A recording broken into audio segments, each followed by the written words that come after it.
have gotten a lot of Pennsylvania's vote too. Not that one. Yeah, that could have been very helpful. Obviously, Wisconsin was a battleground as well, and they did wind up winning the Senate seat there. Yeah, gosh, okay. But I don't know. I To- mean, I feel like Let's see. Or gay. Did he? No wrong answers. At least not yet. We'll know in a few weeks once all the statistics have been collected. But right now we're just guessing. yeah. Yeah, go ahead. I don't know. Take I your feel guess. like, well, not just for VP, but I feel like Trump had a lot more success on the campaign trail too. I felt like I might not have rallied more people, but I felt like he had, you know, it felt a little bit more genuine from him, if that makes sense. I don't know, at least to me. Yeah, he had a higher polling average compared to 2016 and 2022, which that if he's winning in the polls that were already, you know, that typically lean towards the Democrats anyway for the first two times, and then he's outright winning them this time, that kind of gave me an implication of it. Another thing was that the Republicans were doing really well in the early voting, and a lot of people were trying to say that like they're just voting now, but then they're not going to vote later. But wouldn't it be the other way around because the Democrats typically vote earlier and they don't come out proportionally on election day? So that's why I was always skeptical of that claim, and I turned out to be right because the Democrats didn't turn out on election day because they typically do early voting, and then they were losing proportionally on early voting in the weeks leading up to the election. That's why a lot of people were calling Nevada in play was because of that. So they just didn't turn out. It's like she only has 67 million votes right now, and she's probably only going to have like a little over 70 million after they count California, Oregon, and Washington because they're still only at like 50%. And Joe Biden got 81 million votes last time. Mm-hmm. And so you have to figure out like what are the incentives that there were last time to vote for Joe Biden that there aren't this time with Kamala Harris. And I think the largest one probably would have been like COVID and the Black Lives Matter protests. Okay. And then also you kind of have to think about, you know, is it the fact, like I don't want to bring like gender into this, but is it the fact that she's a woman that just people aren't as, you know, gung-ho to vote about her? Well, I don't know, because actually, it's a question. On the one hand, though, I look at the numbers, and based on what we know right now, Kamala Harris did worse among women than Joe Biden did.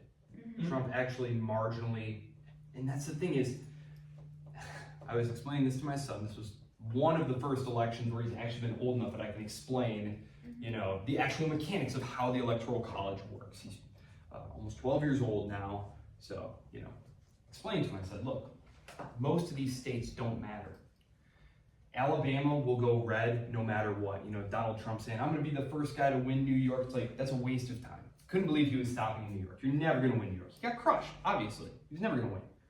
The only states that matter are the seven battlegrounds. But those states are decided by several thousand votes, you know? And so when you talk about a 1% flip in terms of women coming out or black male voters voting for Trump, and again, it's like when you look at the statistics that we have, it's like, oh, it was only a 1% improvement. It was only a 2% improvement. It's like, that's all that matters. Mm-hmm. If you get, in Georgia, a 2% swing in either of those critical categories, that's all that's going to matter. And I think that's what we're seeing here. And who had said cost of living? Eggs are $4. Yes. Cost of living, like, man, you know, the Harris campaign was really counting on women turning out and being the party of women. Women also primarily do the grocery shopping, right? And so they're seeing the enormous increase in the cost of living. They're not happy about it. And, you know, you can make all sorts of arguments that, like, well, it was under the Trump administration that all that stimulus was passed, all that money was printed. It's like, yes, but when you look at when the inflation showed up, it showed up under the Biden administration. And so people look and they say, well, when Trump was in office, eggs were $1.50. Now they're $4.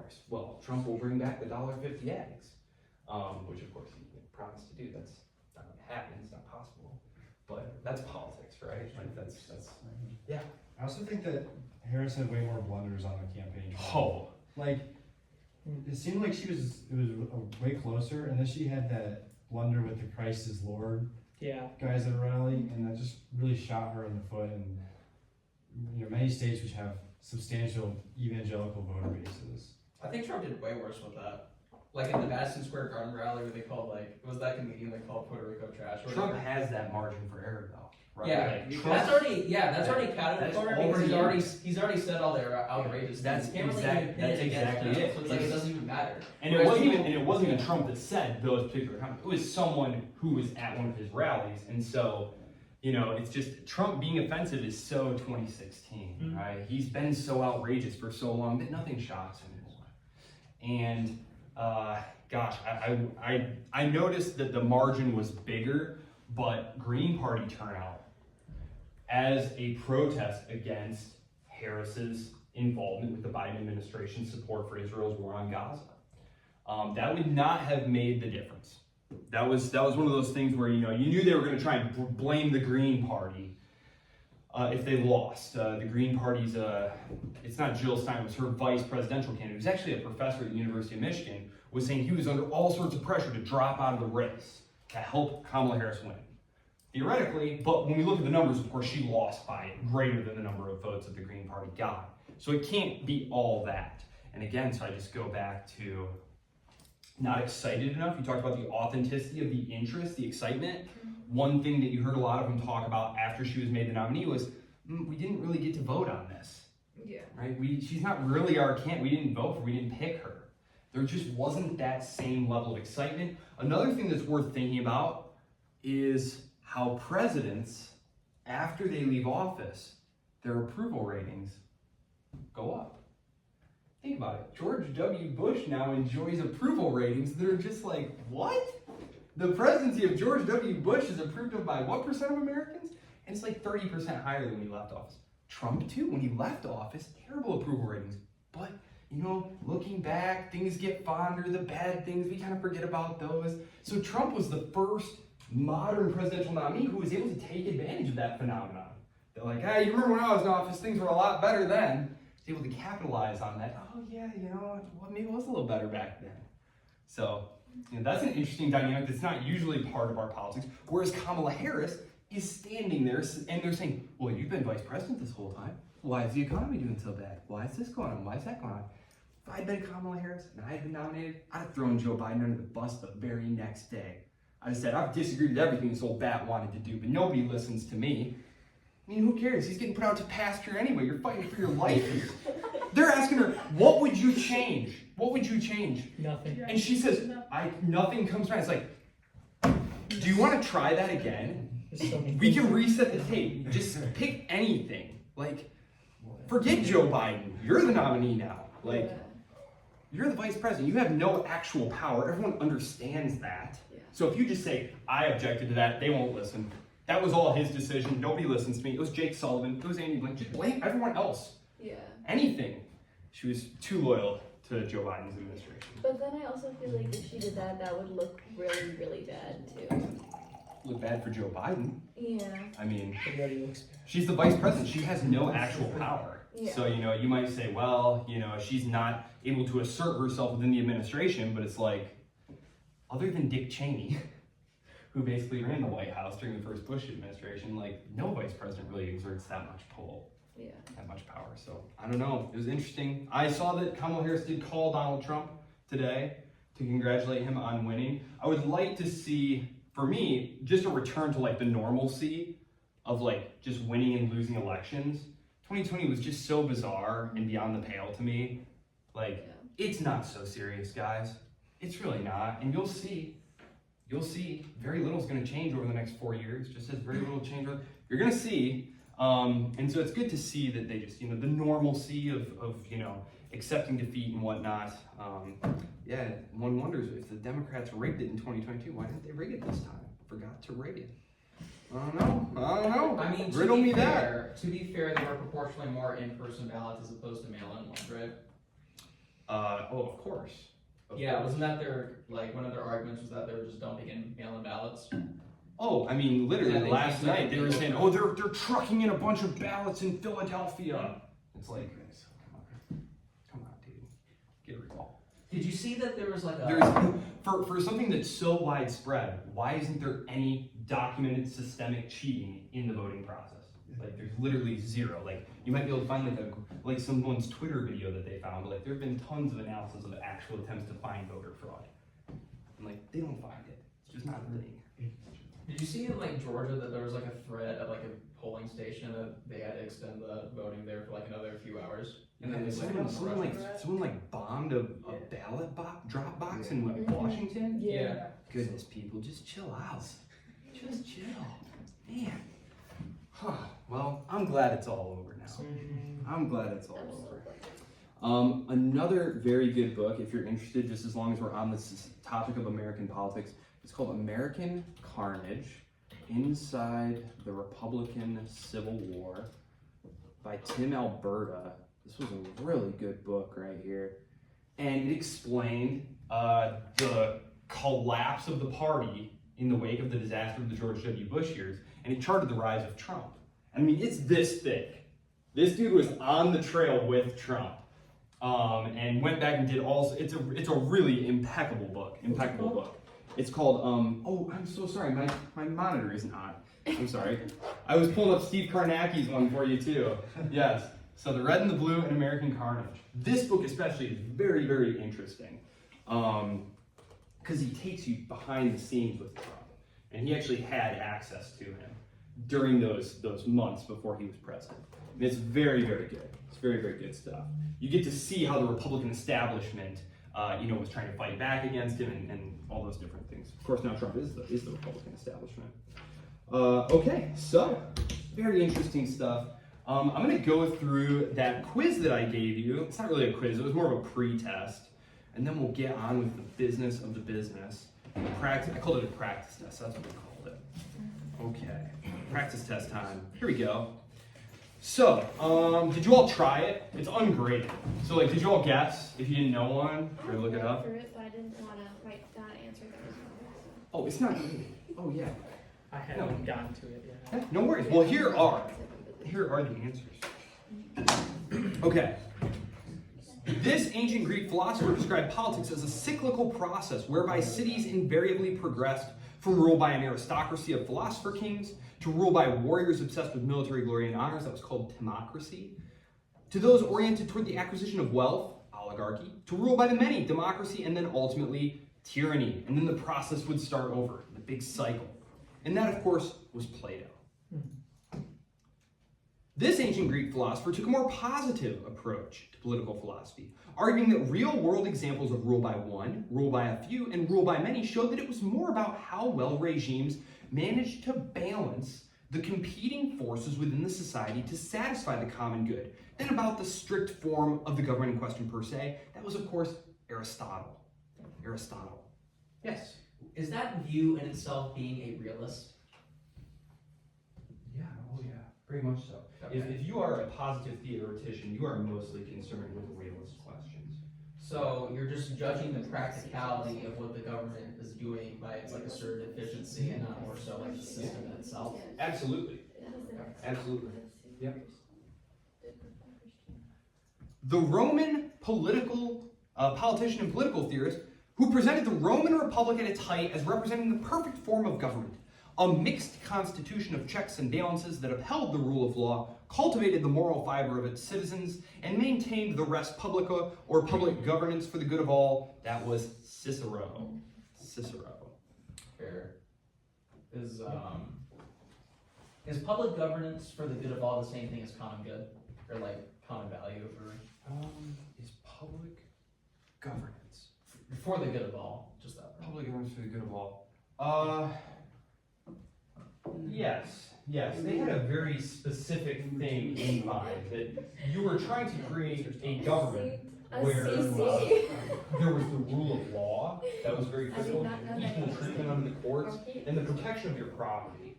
But it did demand certain things of you, the citizen. For example, in exchange for protecting your property, what were you expected to do whenever the state demanded it of you? Just gave it up. Well, go to war. That was your job. You are a successful farmer, a successful guy, and we're protecting, the law protects your property. And now the Republic is in danger. Some crazy North African generals rampaging around with elephants. So what do you have to do now? Your job is to put on your armor and grab your sword and spear and report for duty. Right? So maintaining the public good also entailed what we would call positive obligations. So it's not, in our sense, we think of negative obligations. don't do this, don't do that. Their conception of the public good meant actually doing things. Like, it demanded things of you, if that makes sense. So, Like an obligation to do something versus a preventative measure for Not not to to do something. exactly, Okay. exactly. Seeking to defend Christianity from critics who argued it was the abandonment of Rome's old pantheon, the old gods, that had led to the sacking of Rome in 410, this North African bishop drew a sharp distinction between such temporal cities of men versus the eternal city of God to show that an interpretation of events to be unfounded. As every city of man, Rome included, was bound to pass away, based as it was on pride, self-love, and material goods, rather than on love of God and his creation. That was Augustine. Saint Augustine. The synthesis of late Roman imperial political practices, such as large landed estates, with tied labor and the local administration of law and justice, and those of the immigrating and invading Germanic tribal peoples, warriors bound by oath to a chieftain and the election of rulers, along with the institutions of Catholicism, laid the foundation for this evolved medieval socio-political economic system. That would be feudalism. This medieval theologian fused Christianity with the rediscovered writings of Aristotle, leading to a much more systematized, logical approach to Catholic doctrines regarding a variety of things, and for our purposes, politics. That was Aquinas. What was the one before that? Feudalism, right? Feudalism, indeed. Okay, sorry. Feudalism. I was reading the next question. I didn't. Nope, not a problem. This tradition of political philosophy, which became increasingly dominant during the medieval period, viewed the socio-political order in terms of a great chain of being, with God at the top of that chain and his ordained political authorities directly beneath him. This was the divine right of kings. This English theoretician rejected the divine right of kings in favor of a theory of the social contract that justified hereditary monarchy on the basis of reason. That in the absence of a Leviathan endowed with the monopoly on violence, a vicious world of all against all was to be the fate of humankind. This was Thomas Hobbes. Observing the Italian peninsula of feuding city-state republics, this Italian political theorist outlined a playbook by which an interested native prince might conquer and suborn these, consolidating them to a single, stronger regime, a unified Italy. That was Niccolo Machiavelli. This French social contract theorist argued that political legitimacy could come only from a democratic government all citizens directly participated in, and whose expression was of the, quote, general will. This was Jean-Jacques Rousseau. And that was the end of the pre-test there. I wanted to give you a taste of, yes? Is the general will justified by the social compact? Justified by the social compact. The social compact, sorry, expressed by, is the general will expressed by the social contract? Yeah, because his theory about like why states evolved was because of like a reaction, right? Or am I getting confused? Well, I'm trying to understand exactly your formulation here. Hmm. Is the general will Yeah. expressed by the social contract? Like, is the general will the way it is because of the social Because will? of the social Yeah. contract. Is that better? Well, let me say this. The general will is the amalgamated outcome of voting in various democratic institutions, all the way down from like the communal level, because Jean-Jacques Rousseau is hearkening back to what were called corporate bodies. Remember how I talked about, did my kids take those markers out of here? No, they didn't. Okay, good job, kids. Okay, so remember, during the age of the transition to capitalism, you have a lot of instability, labor instability, land instability, because previously you had communal land, right? All of you had the right to farm some part of this property. Now you each had like, you had this little bit and you had this little bit, remember? And all the families have some. And so you had to get together and vote what you were going to plant, when you were going to plant it, when you were going to harvest it, what you were going to do with all of it, right? And so voting in these local communes, the final vote, even if it was 51 to 49, this is the expression of the general will. So the general will is just whatever the outcome of the democratic processes are. And so like you have a bunch of little communes doing this, and then you have like a general assembly at like the national level where again you're just voting, and this is the expression of the general will. His social contract theory is basically arguing that this is the social contract itself is that we are all going to be bound inside of a society whose purpose is the general welfare and the equality of subjects. Would you say that a better, just to dumb it down, you would probably say that he's more a collectivist, and then John Locke and way more yeah. Oh yeah. So it's the difference between collectivist versus like individualist. Yes, if you want to think of it that way, this is an intro level class, absolutely. Continentalists, what we call continental theorists, Rousseau, Voltaire, all those guys, they're collectivists because they come from this tradition of, intense serfdom and corporate bodies. Like this is for us, it's I don't mean this in some kind of condescending way, but this is the way that it had literally been done for several centuries. It's how it's how every single member of your family had lived going back many, many, many, many, many generations. And so, the English, who are moving fast and breaking things, they were sort of the innovators of their time. There was tremendous amounts of suffering and dislocation as you allowed people to literally be kicked off the land.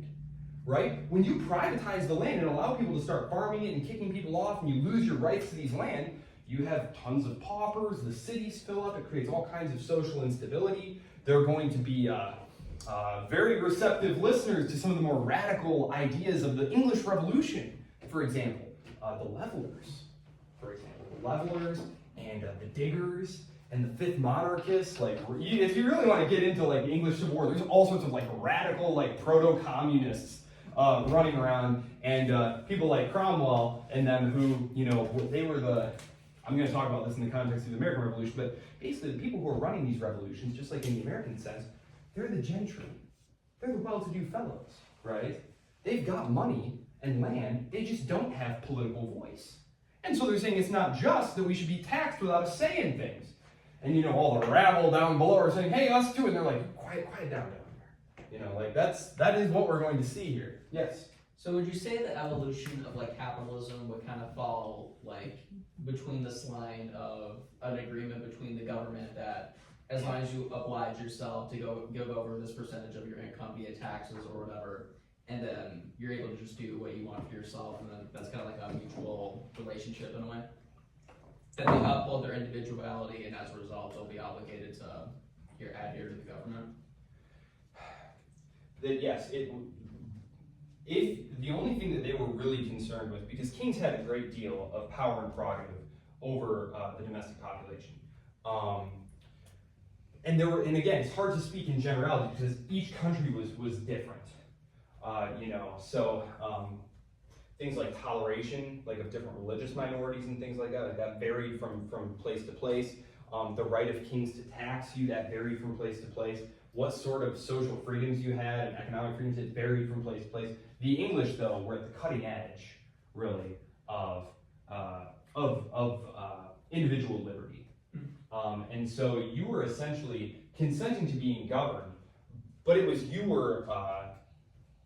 and this is again something that evolved, and there were arguments about it's why King Charles gets his head chopped off, right? King Charles says yes, they said no, he said no, really yes, and then they raised some armies and got it on, right? Like that's what happened when you came to a point where you just couldn't agree anymore.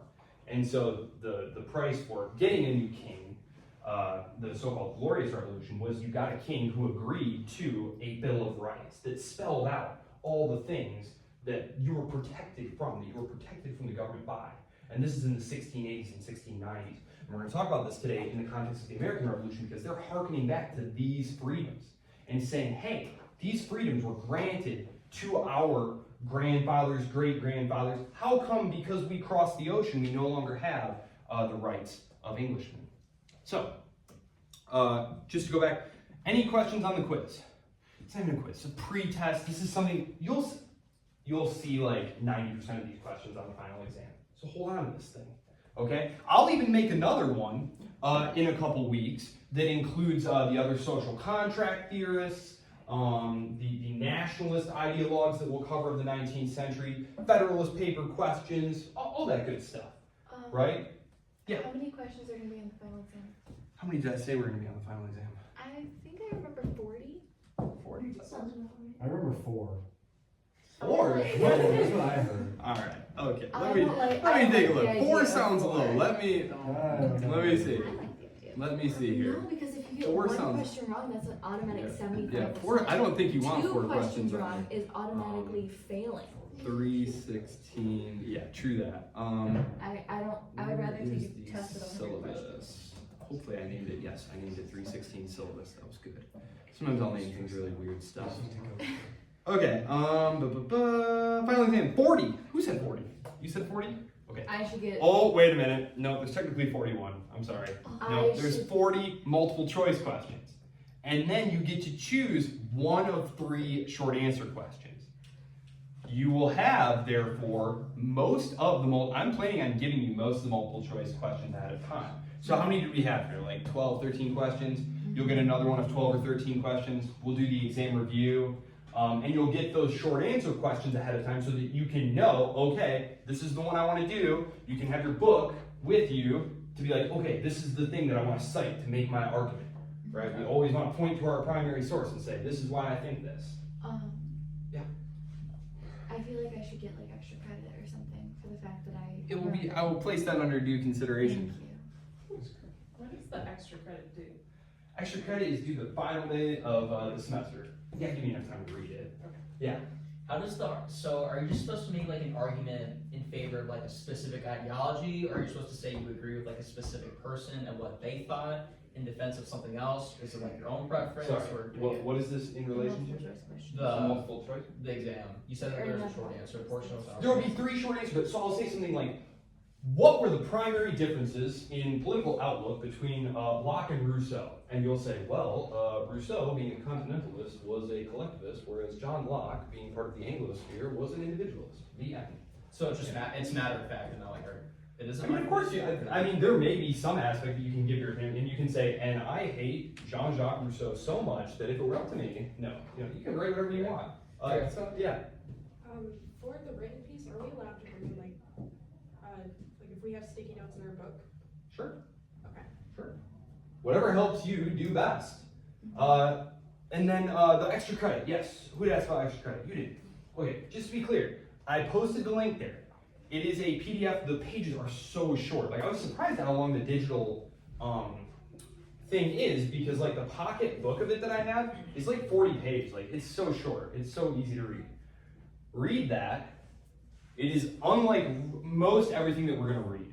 We touch a little bit on libertarianism when we talk about the intense debate that took place in American academia in the 1970s between a guy named Robert Nozick, who actually, it was the anniversary of the publication of his great book, Anarchy, State, Utopia, last week. Just some nerd facts for you there. There was a panel at the Independent Institute about it. And John Rawls' Justice, which was and it was this very intense debate. Justice as Equality was his book, where he basically, there's some famous thought experiments in the book, in both books. For example, John Rawls says, look, all arguments aside, just imagine that you are going to be randomly assigned a lot in life, a station in life. And you're going to just pick randomly out of this drum of balls, whatever ball you draw out, that's the life you're going to have. Would you favor a society in which there were only a few good lives that were really rich and successful and had lots of opportunity, and most of the lives are crappy and dronish? Or would you favor a life where everyone had more, where it was more equal, where everyone was basically just nice and middle class?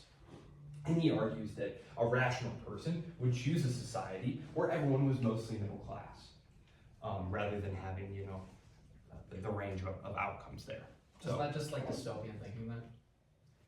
Because if you were to argue it from like a capitalist perspective, wouldn't you just use like the trickle down argument and say, well, this person gets rich, then they create a system of whatever, they create a big company, and then people get employed by the company, and then they get richer from it, and then blah blah blah. Yeah, he's not really concerned with what happens after that, or what sort of economic incentives exist within that, or whether property is owned. It's a private property society still. Like, it's still an ownership society. He's just saying, kind of what Thomas Jefferson was saying, which was the greatest safeguard of liberty is to have just a bunch of like reasonably well-off home-owning people. He called them yeoman farmers. Thomas Jefferson's idea was just give everyone a little plot of land, put their farm down, and they'll all be content with their farm. Everyone will be just about equal. And that will be the safeguard of the republic. So it's just a debate about like the state of nature. Yeah, it's interesting. It's interesting stuff. If you look up John Rawls' thought experiment, Robert Nozick thought experiments, it'll give you all the different ones that they had in there. Nozick has one about like what does he call it? The dream machine, the wish machine. I can't remember what it is. It's been a while since I read it, but anyway, you're gonna read this book. It is about a society without a state, and you're to give your just a summary, just summary about it, and then your thoughts. This is the dumbest thing I've ever read. How on earth could society ever exist without a state? I love it. I want to privatize everything tomorrow. You'll get your 2 points of credit, whatever you say, as long as you don't, completely, mess up. Like, I think this is a book about why the Cat in the Hat should have come back a third time. Like, that's not what the book's about. There is a wrong answer there. But as far as your opinion goes, there is no wrong answer. So, any questions about the extra credit? It'll be the final day of the semester. As long as I have everything else graded, there are so few of you, I can certainly get them all read in a day, so not a problem. It's only 2 pages, double spaced. You can type that almost by accident, I reckon. Okay, great. Well, who enjoyed the Federalist papers? They were great, right? Okay. All right. Okay. I heard a. Okay, so first, I'm going to really quickly explain to you a couple of things. So first of all, British society, right? We got the king at the top, right? We got the nobility, right? So we got king here, we got the nobility. Then you have what we call the gentry. The gentry. Gentry means you're a well-to-do, landowner. You're not a noble, but you have a large amount of land. Maybe you have a little side business. You're maybe in a little bit of merchant activity. The gentry and merchant class, right? And then you have, the commoners, everyone else. Okay, so what's happening here is in the 17th century, all political decision-making happens up here, okay? But increasingly, the money is right here. So these two, the parliament, which is made up mostly of the nobility at this point, is saying to the king, okay, we're going to get your taxes. We're just going to go tax these guys, right? This is not a situation that they're going to put up with for very long. And so, this is all tied up in the English Revolution that we talked about. It was this class that was increasingly dominating the House of Commons, asserting their power of the purse over and above the House of Lords and the king. Parliamentary supremacy. Sure, king, you can make the decisions about whether or not we go to war. Just make sure that you got Parliament at your back, because if we don't like your war, we're not going to fund it. Which King Charles, I don't know if I mentioned that, but that's part of what brings this to a head, is King Charles accidentally gets into a war, and then he needs to call Parliament back to get some monies. So, in the American case, however, we don't have a king, we don't have a hereditary nobility. So the top of the social pyramid here is vacant. Okay? You have a very large gentry and merchant class. Think about it. The land is, it's not empty, right? But the Native American population has been decimated by a combination of disease and warfare at this point, right? So there is tons of open, abundant land on the coast there, right? So you have a lot of gentry, landowners, small and large. You have a massive merchant class. Think about it. Your entire, the colonies, they're all right here on the coast, right? There's just natural ports all over the place. Commerce is all over the place. You have tons of merchants, right? Okay, they have representative bodies. That is local councils where they get together and say, well, guys, it'd be better for commerce if we built a bridge across that river, because we always are having to go around the river, or we have to, have a barge float things across, and it's just a big pain.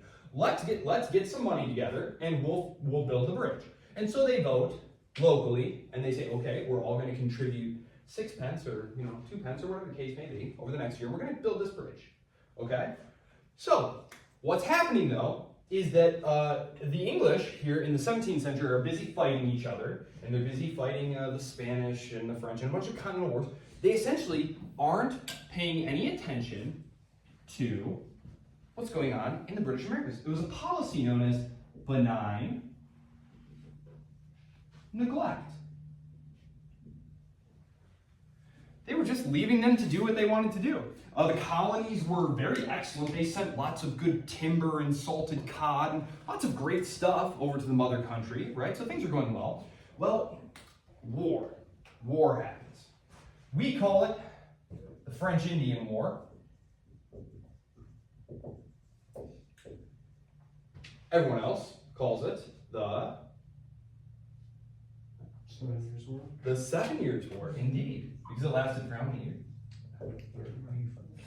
The guy who thought up names of wars was on vacation that week, so we just call it the 7 Years' War. Okay. The 7 Years' War. This is basically the First World War. It was fought in Europe. It was fought in Africa. It was fought in the West Indies, the East Indies, on the continent of North America. It was a globe-spanning war between England and France. France loses this war, and they have to give up. Okay, oh boy, I'm so sorry, America, for what I'm about to do to you, because I'm horrible at drawing stuff. Sort of like that, and then kind of like a mitten, okay? Okay, all right, sorry, America. It's good enough. Okay, it's good enough. All right, you can recognize good old America. So here's the colonies over here. This area had been French, but the French have to give that up in the settlement. Now the colonists are like, sweet, more land for us to go get into, right? Because population is actually building up. Life here is the best, literally the best.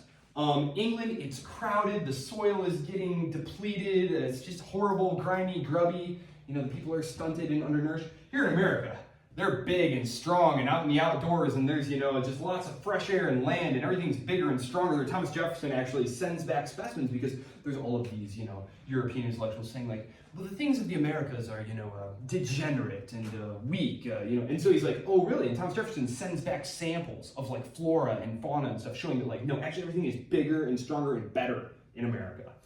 So the population is exploding.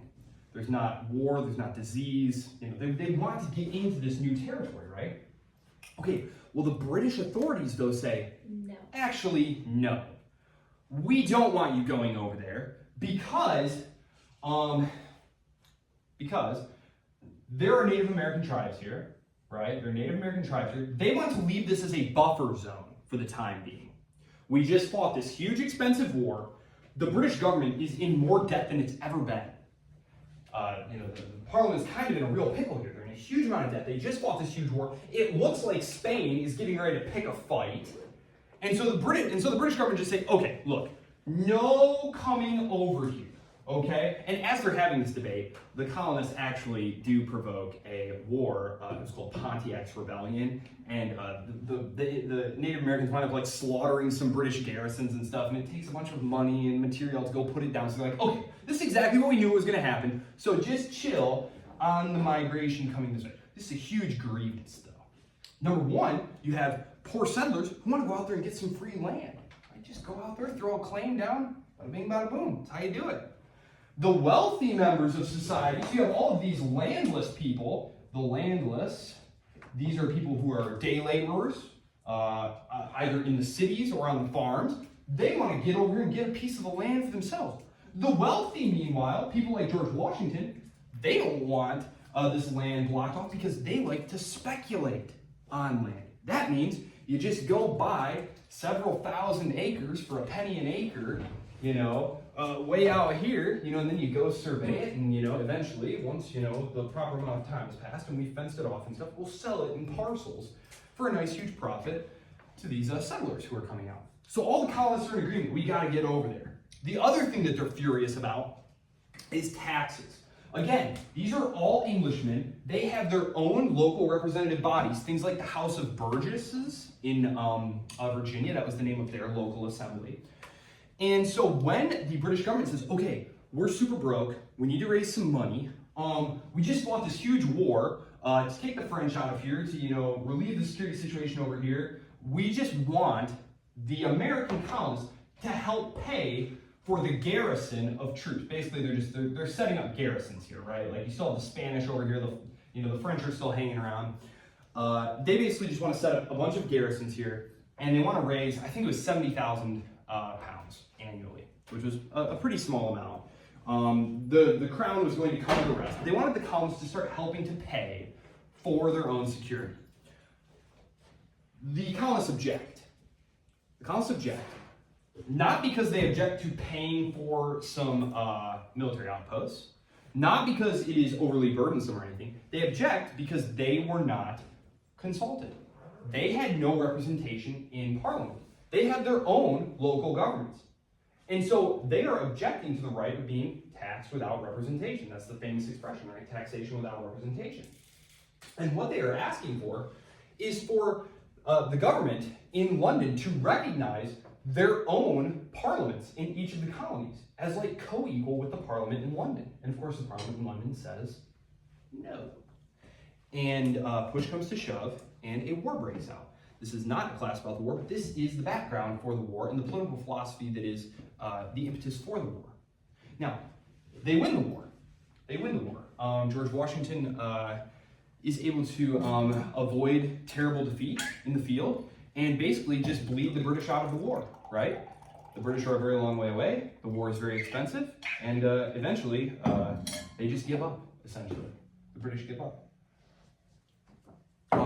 They only suffer, I think, 3 total defeats, Burgoyne and then Yorktown. There was one other one that they lost, but nothing super serious, but it just became clear that this was a total waste of money, and so they give up. And so the Americans are left to set up their own government. Now, initially, the colonies, who didn't want to be independent, they loved living, they thought of themselves as British, wanted to stay as part of the British Crown, British Empire, but they couldn't. And so, what they were afraid of was a centralized tyranny. They wanted power to be diffuse, okay? They wanted power to be decentralized. So initially, they set up the Articles of Confederation, where you have these co-equal states and basically a non-existent central government, right? And very quickly, though, this arrangement runs into problems. Okay, one, and these are problems according to the people who write the Federalist Papers, right? People like James Madison, for example. They are arguing that, look, we can't coordinate a foreign policy. We can't coordinate an economic policy, by which he means tariffs, right? Because these northern states especially, they want to protect their local industries from British goods coming into the market, right? But they recognize, okay, we do want to do business with the British. It is the best, most powerful, most advanced economy in the world. You don't want to close yourself off from it. The problem is you're going to get competition between the states, and it's going to be a race to the bottom, right? We've seen that over the last 25 years with corporations threatening to move from one state to the other, right? And so you got a factory in Illinois, and Indiana says, well, we'll give you $5 billion and defer your taxes for the next 10 years, and et cetera, et cetera. And so Nebraska says, oh, but we'll give you $10 billion and defer your taxes for 20. And before long, you wind up with these massive corporations paying virtually nothing in taxes. The states are practically paying them to be there. This is the same thing he's worried about here, is a race to the bottom here, okay? Other things they're worried about is coordinating foreign policy. These were astute observers of history, of geopolitics, and they recognized that, for example, the disunited German states and the disunited Italian states, The fact that you had all these competing states with each other right there, it made them easy prey for outside powers to come in and to play the states off each other. And this is something they were very concerned about. There was a very intense paranoia that the British would be back. And of course the British would eventually come back. But they were also afraid of the French, afraid of the Spanish, the terribly, terribly weak situation that they found themselves in. And so several of the leading intellectuals at the time argued that we needed a stronger government, a central government, one that would be articulated in the Constitution. A federal government, a central government. And so in the Federalist Papers, what you're seeing here is their defense of this idea that was very controversial. It was a very controversial idea because the entire problem that the opponents, the so-called anti-federalists, had, so you have Federalists, the anti-federalists. The anti-federalists are saying, look, creating one large centralized power is exactly the problem that we ran into back in England. Is Parliament eventually became a tyranny unto itself. Now their beliefs on that were a little bit nuanced. They kind of believed that Parliament had come under the control of the king because the king was able to basically stack Parliament and get to do what he wanted by giving out offices and favors and all these different things. So it's a little more complicated than that. But essentially, that Parliament had become a tyranny unto itself because there was no power to check Parliament. And the anti-federalists were saying, look, these different states were all balancing each other. Everyone is participating voluntarily. And the Federalists were saying, yes, that's the problem. That's part of the problem, though, is we need to balance this autonomy with the need to defend our borders and not allow our states to be peeled off and preyed upon and turned against each other. And again, we need to coordinate an economic policy and a foreign policy. And so some of the arguments. Federalist number 8. This one is written by Alexander Hamilton. He is going to be one of the most ardent champions of federalism. His number 8, he addressed the dangers and consequences of disunity among the American states and the importance of a strong unified federal government to ensure the peace and security of all. And he argued without a single federal authority, the states would be vulnerable to conflicts with one another, similar to the history of wars between neighboring European nations.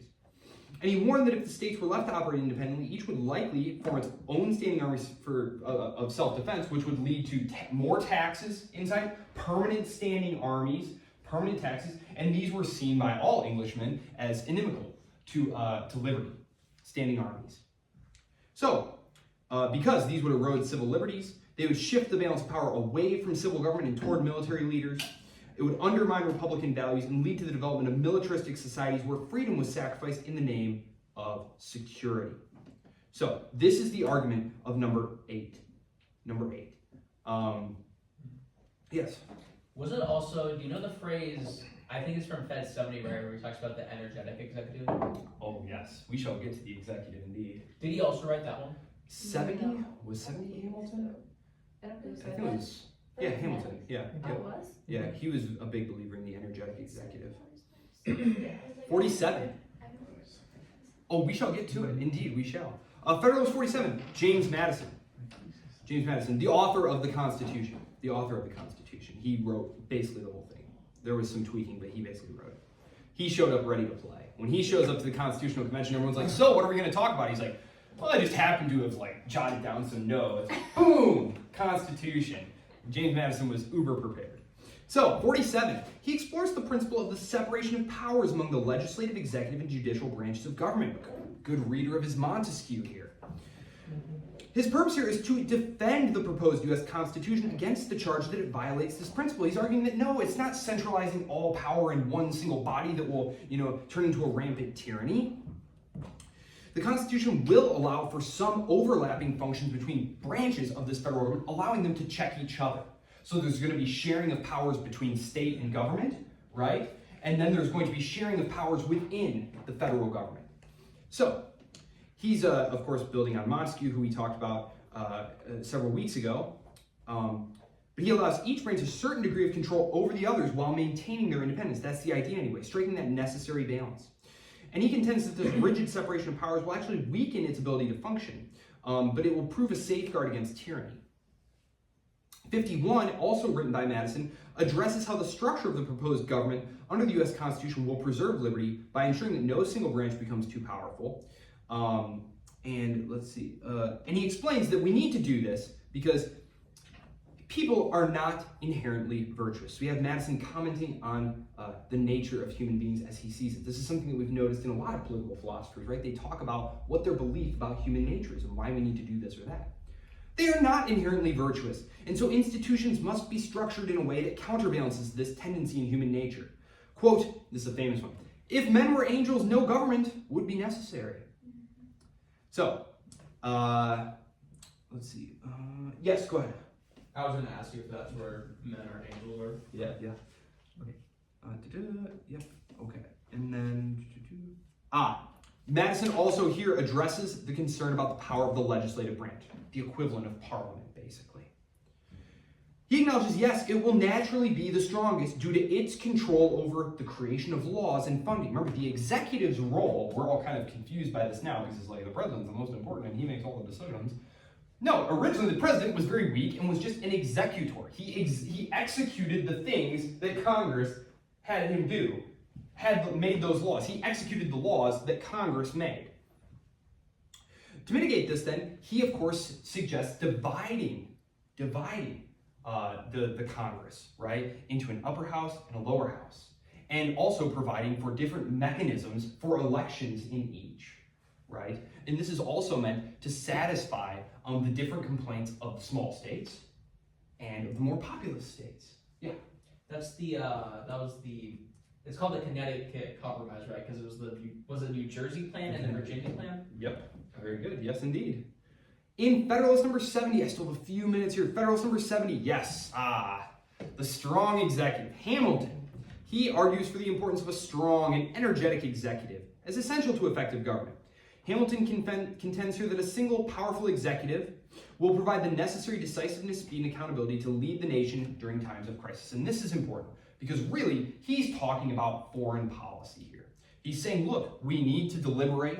We need to have, good laws. We need to have Congress have control over the purse strings and all this stuff. But if we wind up in a fight for our lives, we do not have time to sit around in a committee and vote on everything. We need to have the executive free. Once Congress has declared war, that the executive will be able to execute a strategy with his generals in an efficacious, fast way. So, Hamilton believes the unity of the executive branch being the single executive is crucial. He does not want power shared among multiple leaders. In the old Roman sense of having the two consuls. So he basically says here, what we need is what will prevent a tyranny from emerging here in the absence of a second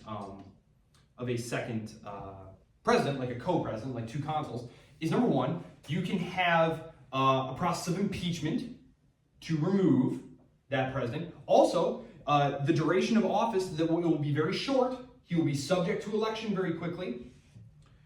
And you also have the ability of the judiciary, I mentioned that, right, to check, to have the executive be checked by the legislature and judiciary. Although the judicial power of review is not something that will come along until 1805, I think, is when the Supreme Court, I think it's Marbury v. Madison is the court case where Marshall essentially just creates judicial review. Yes. Okay, so we need an energetic executive, he argues, because we need him to enforce the laws, protect property, preserve liberty. Tyranny. Concerns about tyranny.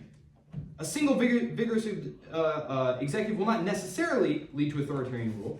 He is a big believer that this Constitution has been constructed in such a way that it will prevent the executive running roughshod over the other branches of government, so long as the other branches of government execute their functions and jealously protect their own prerogatives. Again, they are counting on a legislator, or a judge, or an executive for that matter, to jealously protect their own prerogatives.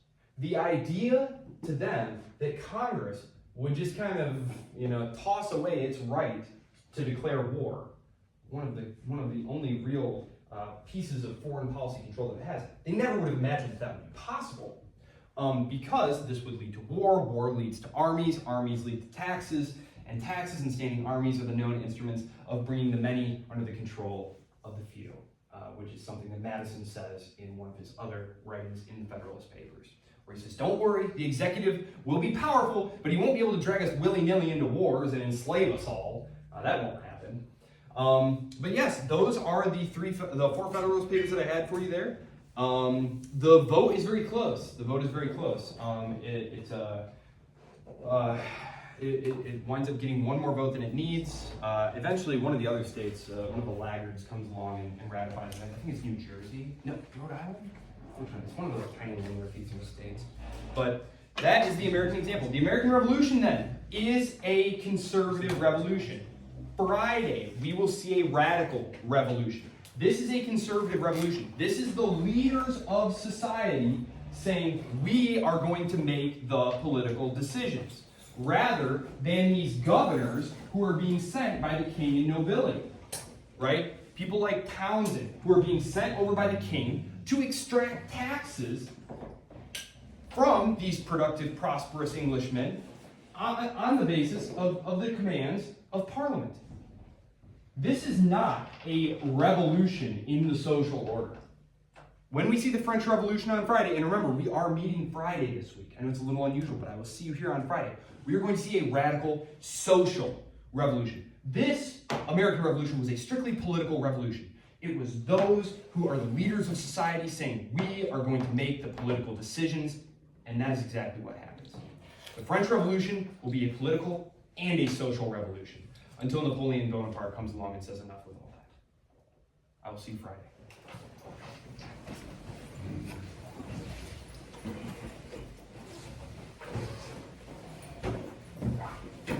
My favorite person.